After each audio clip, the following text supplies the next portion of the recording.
such fantastic energy and attitude of Bike Texas that I said, can you come this week? And last night I was in Atlanta, Georgia, and then I'm going to be in Victoria, DC on Friday, but I said, no, I got to go to Texas and put my grain of sand.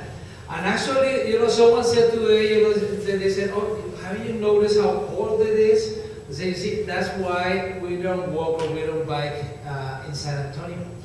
Because it's too cold in the winter, it's too hot in the summer. So actually that reminded me that about this time last year, I was in Cuba. And I was working in Cuba for the Canadian government.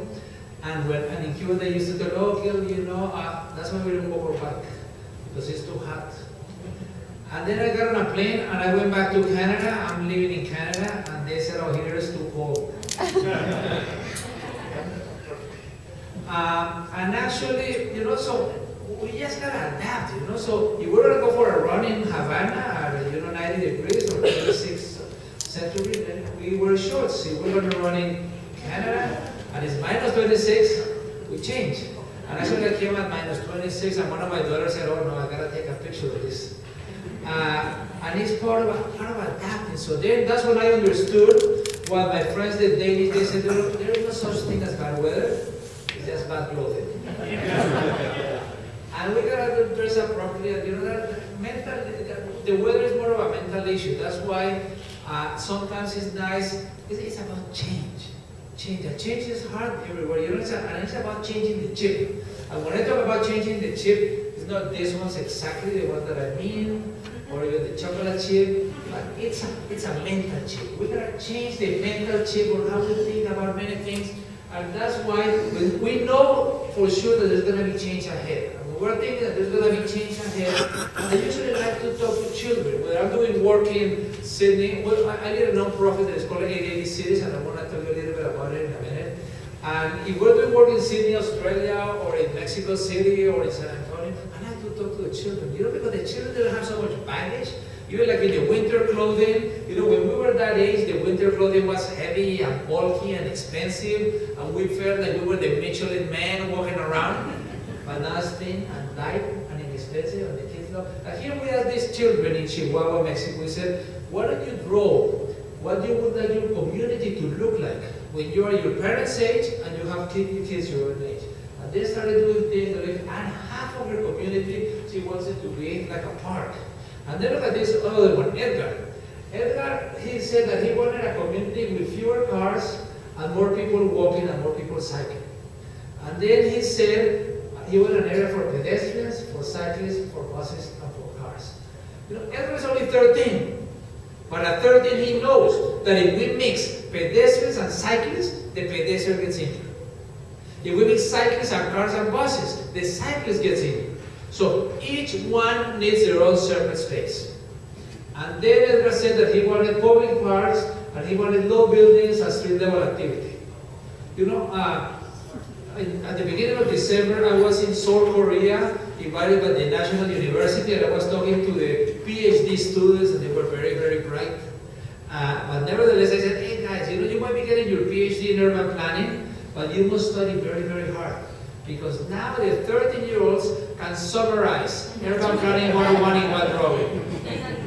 And if we have communities like this, we would probably have pretty good communities. You know, so when they say it's not rocket science, no, it's not. Maybe rocket science is how to do it.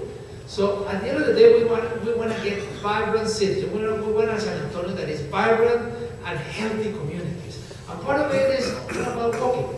It's about pedestrians. Why is it pedestrian? Because human beings were pedestrians. We walk. Whether we're in Korea, or we're in Australia, or we're in Texas, people walk. You know, more or less everybody between 5 feet and 6'5" or so. We got 2 eyes and 2 ears. And one of the things we like about walking is that we use all our senses when we're walking. When we're walking, we see the children playing, and we hear the birds, and we go in front of a coffee place, and they're just brewing coffee. And we smell the coffee. So it's fantastic, you know. And then it's very similar to walking is cycling. Because cycling, I actually say, you know, that cycling is just a more efficient way of walking. If we're going to do half a mile, we walk. If we're going to do more than half a mile, then we bike. And then if we're going to do 20 miles, then then we take public transit. So, but at the end of the day, we gotta remember, across the US, we're investing billions in public transit.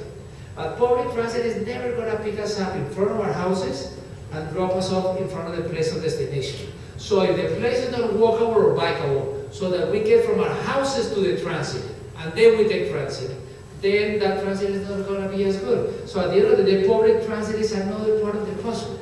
But if you're going to take transit and the crosswalk is not safe, or maybe the sidewalks have cracks and it's dangerous, then you're also not going to take it. So then public places, the public space is kind of like the glue that ties all this together. When you got the pedestrians and the cyclists and the transit and the public space, then magic happens, and we are having vibrant cities and healthy communities. And that's what we are going to be talking about tonight. And I really want to thank Bike Texas and Shifting Gears for inviting me. This is a pleasure. And Robin, thank you very, very much. And Fernando, where's Fernando? Thank you, because everyone, because the job that you guys do, I think that is so great. So people tell me if I get tired of going from one place to another. No, because in every place you meet, you learn so much from people and places. And I think that Bike Texas is really such a great, and lots of programs with schools in the schools, in the businesses, in the small towns, in the big cities, that I think that it gets you excited. And obviously, also, we gotta thank the sponsors. And everyone, yeah.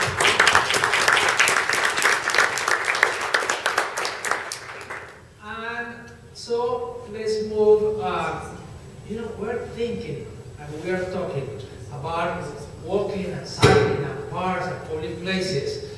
But we're thinking and talking, but we're not enough doing. Not enough doing. So basically tonight, what I want everybody to think about is how can we move from thinking and talking to doing. And you know, last year I was invited as a keynote speaker to Velocity Global in Copenhagen.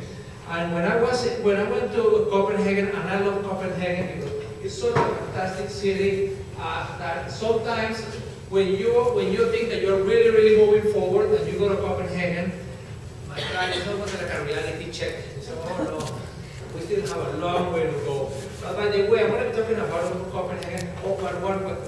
At the end of the talk, please, I don't want anybody saying, oh, Gail, here in San Antonio, we are different. In San Antonio, we are unique. And we have nothing in common with Copenhagen or New York or Bogota or whatever. Of course you are unique. Of course you are different. Every city is different. Even within San Antonio, each community is different. So one of the things that I want to ask you, don't take an attitude like on the computer that you can copy and paste. No, but it is about how to adapt and improve.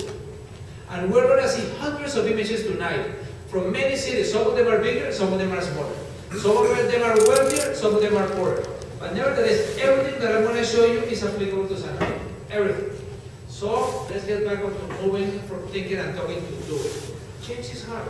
Change is hard. Change is hard in San Antonio, but change is hard everywhere. In Copenhagen and everywhere. You know, why am I talking about Copenhagen? Because Copenhagen has so many similarities to San Antonio.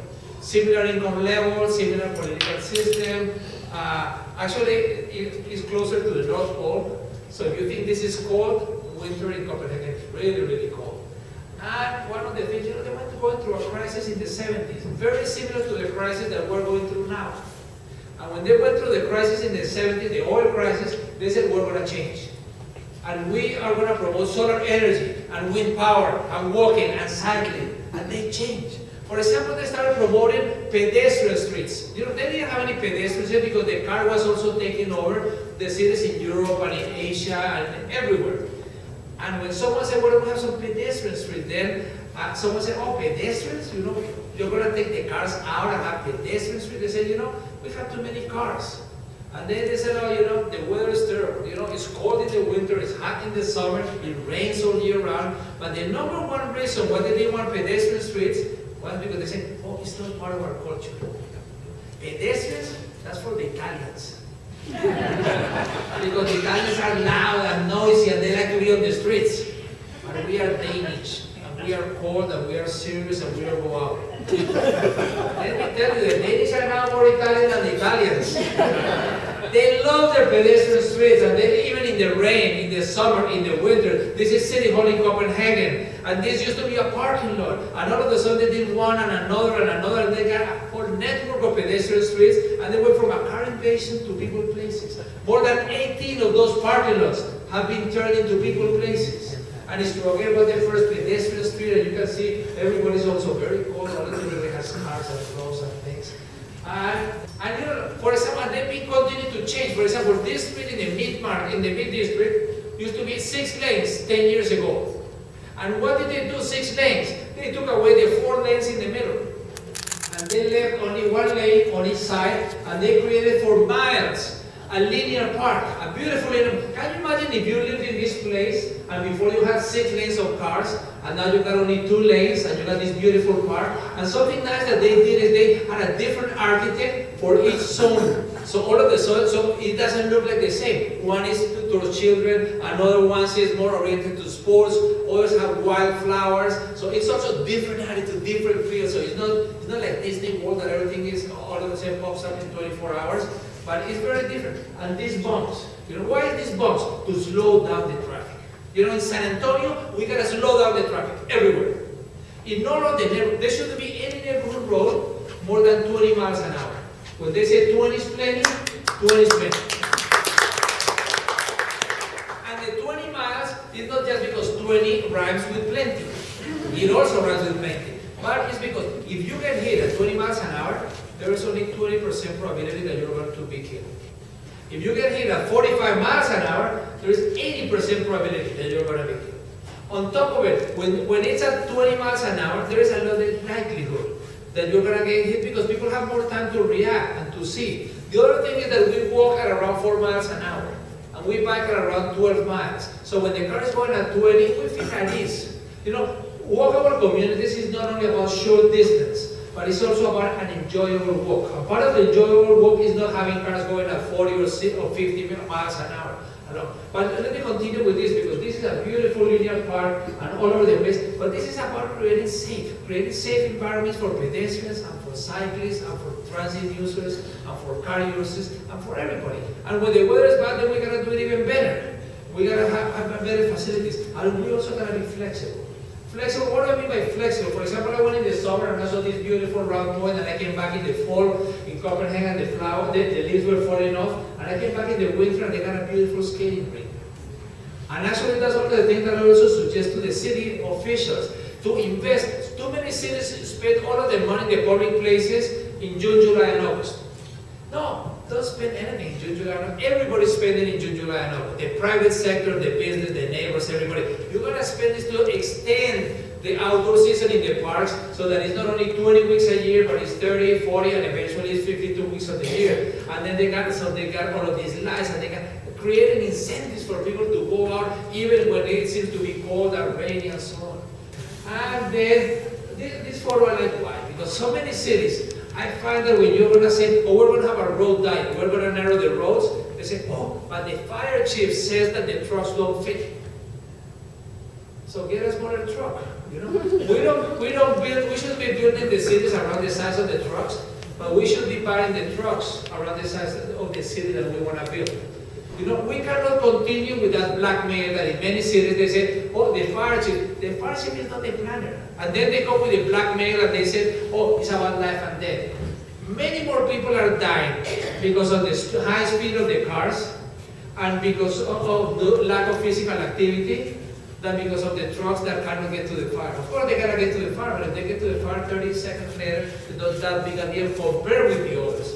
So, and then when we create these magical, cozy places, then it's nice. And look, cycling, when people say, oh, people have always biked in Copenhagen, no. So this is 40 years ago in 1970, and how one of the entrances to Copenhagen, how it has been increasing year after year after year. And actually, in the last 20 years, it has doubled.